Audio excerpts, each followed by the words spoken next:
Hello and welcome to a breaking update. വളരെ പ്രധാനപ്പെട്ട രീതിയിലുള്ള ഒരു ഇൻഫർമേഷൻ ഷെയർ ചെയ്യുവാനായിട്ടാണ് ഈ ഒരു രീതിയിൽ നിങ്ങളുടെ മുമ്പായി ഇപ്പോൾ വരുന്നത്.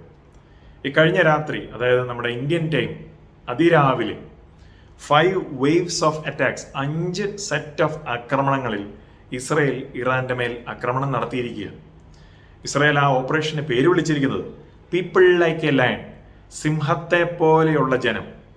സംഖ്യാപുസ്തകം 23-24 ആ വാക്യത്തെ കോട്ട് ചെയ്തുകൊണ്ടാണ് ആ ഒരു പദം ഉപയോഗിച്ചിരിക്കുന്നത്. ഇതിനെപ്പറ്റിയല്ല നേരത്തെ ഞാൻ ഷെയർ ചെയ്തിട്ടുള്ളത്.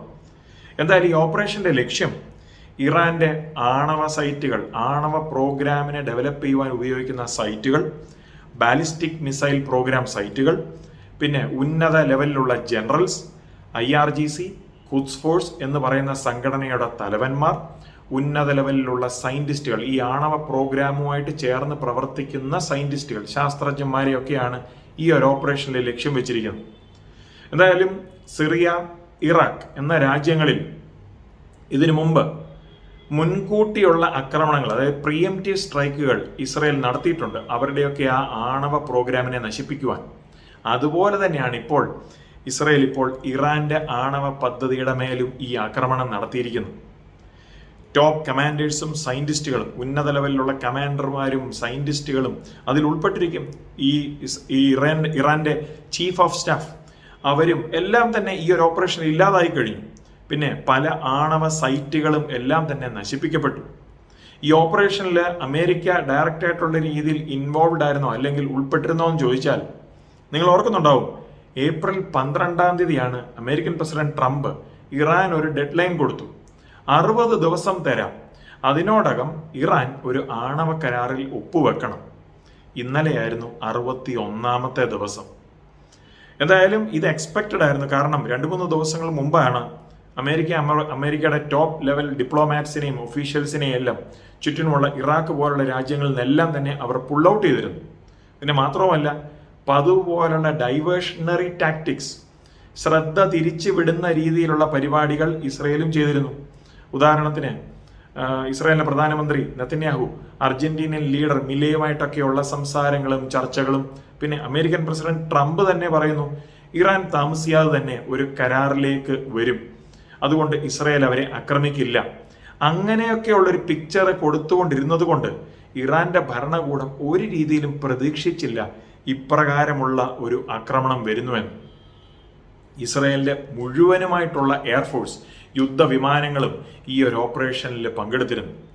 ഒറ്റ രാത്രി കൊണ്ടാണ് ഉന്നത ലെവലിലുള്ള ഇറാന്റെ കമാൻഡേഴ്സ് കൊല്ലപ്പെടുന്നത്. അവരുടെ പ്രധാനപ്പെട്ട ആണവ സൈറ്റുകൾ, അതിപ്പോൾ ഫോർഡോ ആയാലും നറ്റാൻസ് ആയാലും കെർമാൻഷാ ആയാലും, അതെല്ലാം നശിപ്പിക്കപ്പെട്ടു കഴിഞ്ഞത്. പിന്നെ അവരുടെ ബാലിസ്റ്റിക് സൈറ്റ് പ്രോഗ്രാമുകളും എല്ലാം തന്നെ നശിപ്പിക്കപ്പെട്ടു.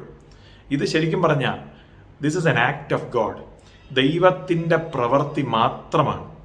ഒക്ടോബർ 7 ഈ ഇറാന്റെ പകരക്കാരായ ഹമാസ് ഇസ്രയേലിന് മേൽ ആക്രമണം നടത്തി. അതിനുശേഷം ഇസ്രയേല് ഇറാന്റെ പകരക്കാരായ ഹമാസ്, പലസ്തീനിയൻ ഇസ്ലാമിക് ജിഹാദ്, ഹെസ്ബുള്ള, പിന്നെ ഇപ്പോൾ താമസിയാതെ തന്നെ ഹൂതികൾ, ഇവരെ എല്ലാവരെയും ഇല്ലാതാക്കിക്കൊണ്ട് വരികയായിരുന്നു. എന്നിട്ട് ഇപ്പോൾ ഈ നീരാളിയുടെ തലയായ ഹെഡ് ഓഫ് ദി ഒക്ടോപ്പസ് ആയ ഇറാന്റെ മേലാണ് ഇപ്പോൾ ഇസ്രയേൽ ഈ ആക്രമണം നടത്തിയിരിക്കുന്നത്. ഇറാൻ ഇപ്പോൾ പ്രതികരിച്ചേക്കാം. എന്തായാലും ബൈബിളിൽ നിന്ന് നമുക്കറിയാം, Israel is here to stay. Israel ഒരിടത്തും പോവില്ല. പുതിയ ആകാശവും പുതിയ ഭൂമിയും ഉണ്ടാകുന്നത് വരെ ഇസ്രയേൽ ഇവിടെ തന്നെ കാണും. ഇസ്രയേൽ ഇപ്പോൾ പറയുന്നത് 2 ആഴ്ച വരെ നീണ്ടു നിന്നേക്കാം ഈ ഒരു ഓപ്പറേഷൻ. കാരണം ഇറാന്റെ പ്രതികരണങ്ങളും അങ്ങോട്ടും ഇങ്ങോട്ടും ഒക്കെയുള്ള ഈ ഒരു സെറ്റ് ഓഫ് ആക്രമണങ്ങൾ ചിലപ്പോൾ 2 ആഴ്ച നിന്നേക്കാം. പക്ഷേ സർവശക്തനായ ദൈവം ഇസ്രയേലിന് വേണ്ടി യുദ്ധം ചെയ്യുന്നു. നമുക്കറിയാം, മിസ്രൈം ദേശത്ത് നിന്ന് ഇസ്രായേൽ മക്കളെ പുറത്തേക്ക് കൊണ്ടുവന്നപ്പോൾ മിസ്രൈമിന്റെ ആ സൈന്യത്തിന്റെ തലവൻ പറയുന്നുണ്ട്, അവരുടെ ദൈവം, അതായത് ഇസ്രയേലിന്റെ ദൈവം അവർക്ക് വേണ്ടി യുദ്ധം ചെയ്യുന്നു.